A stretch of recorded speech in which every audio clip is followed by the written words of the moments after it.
Welcome to EduX Simplify. As we know,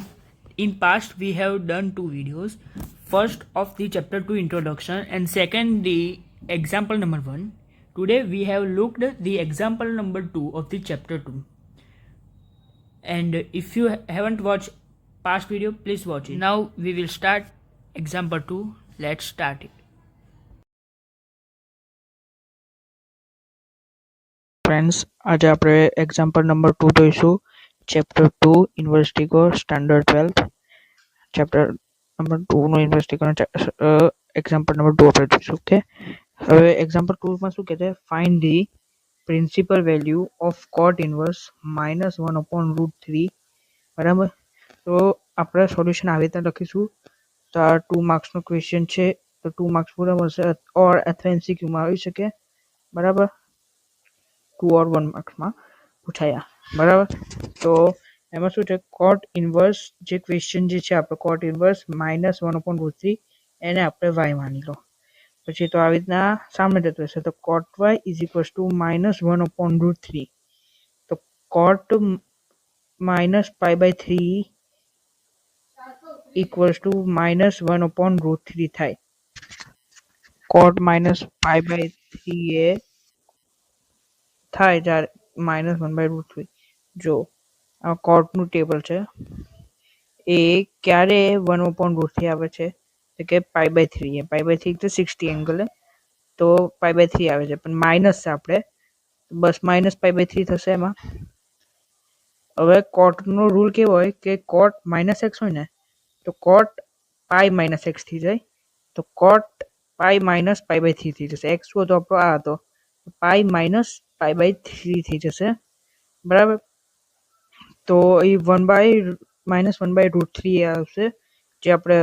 ક્વેશ્ચનમાં હતું આ એ જ આપણે આવી જશે તો હવે એને 3 મલ્ટીપ્લાય કરો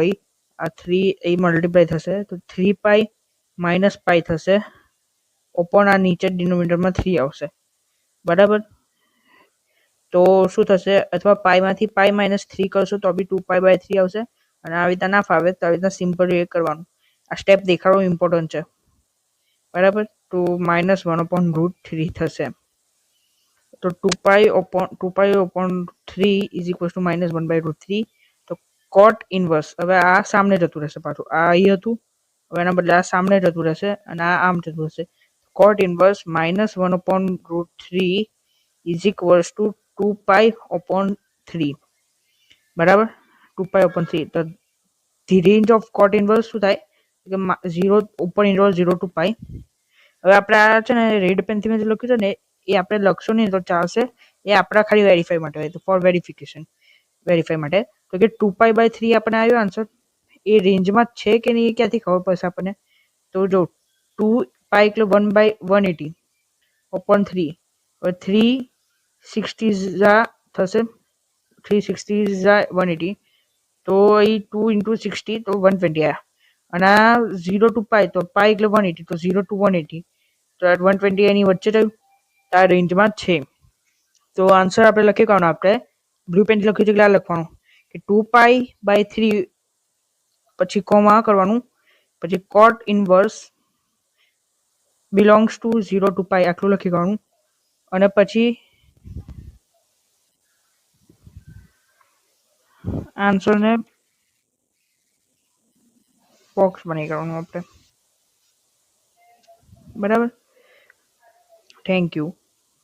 તમને આ વિડીયો ગમ્યો હોય તો ચેનલને લાઈક કરજો સબસ્ક્રાઈબ કરજો અને તમારા ફ્રેન્ડ્સ જોડે શેર કરજો